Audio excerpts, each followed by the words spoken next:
Okay, welcome back. This video is the first video in a series of videos looking at marketing strategies. So marketing strategies encompasses the fourth chunk of marketing, if you will. So we start up with the role of marketing. We then had a look at the key influences on marketing. We've just finished looking at the marketing process, so effectively the marketing plan.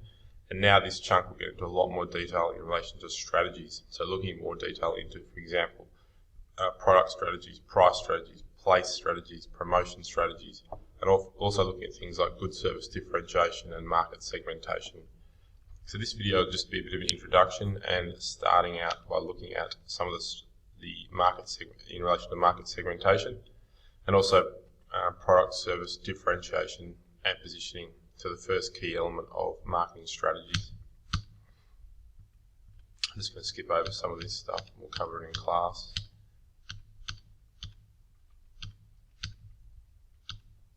Okay, so in terms of developing marketing strategies, every business needs to break down their total market into smaller parts. Even if it's a mass produced product or it's a mass market approach, there still is an element of the need to break down that total market, and that relates to market segmentation, the first thing that we're going to look at in this particular video.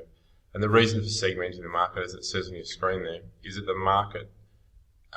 the reason for segmenting the market is that the business needs to use its scarce marketing resources as efficiently as possible. So it might have a team of one person in the marketing department, it might have a team of 30, but even so, if it's got a team of 30, likely it's a very big product.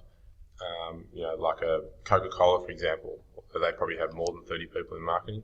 But even so, there's still relatively scarce resources to be spread around that marketing department, therefore, and also resources in the context of monetary resources, and also time, and also ability to access different strategies, advertising or promotion strategies. So therefore, there's no point spending money on marketing to the wrong people. That's why segmentation is such an important part of the overall marketing strategy. We looked at market segmentation under the marketing process, so I won't spend too much time on this, but you'll remember that segmentation is when the total market is subdivided into groups of people who share one or more common characteristics. And you might segment, the ultimate aim of segmentation is really to increase sales, increase market share, and or increase profits. As it says down the bottom, products are designed to suit the target market. Promotional activities are targeted to their attributes, and pricing strategies and distributional decisions are set based on their needs and behaviour. So really, market segmentation is the crucial first step in the overall marketing strategy. Okay, again, this is covering some things that we've spoken about already in marketing process, but 4 ways to segment your market. You could segment according to demographic factors. So based on things like age, sex, income, cultural background. Segmentation could occur in relation to geographic factors, so where people live, or where they live in the country, or where they live in the state, or maybe even where they live in this particular city. Psychographic factors, so looking at the whole market in terms of their personality characteristics, their motives, their opinions, and then based on behavioural factors as well. So dividing the total market in relation to people's relationship to the product, so things like their attitudes towards the product, their use, benefits, or the benefits that they perceive that they get from that product. And marketers must seek to satisfy the desires of those consumers. So in terms of market segmentation, they are the 4 main ways that a product or a consumer market would be segmented to ensure that marketing resources are not being wasted and that they are being used appropriately for a particular product. Okay, in terms of product or service differentiation, this relates to developing and promoting differences between businesses' products or services and those of its competitors. So establishing key points of difference that set your product apart from its competitors. And it involves creating characteristics that are unique to the product to persuade consumers to purchase it rather than a rival product. Particularly if you think about products that are relatively mass market targeted, so Coca-Cola, for example. We speak a lot about Qantas. Think about those products. What are they doing to differentiate themselves from their competitors? Are they trying to focus on specific tastes? Are they trying to focus on specific behavioural characteristics that they think their customers might find engaging? different product service differentiation is critical, and again, it's an initial strategy because you need to have that sort of differentiation so that you can go ahead and engage in more significant marketing practices that will allow you to achieve your overall objectives.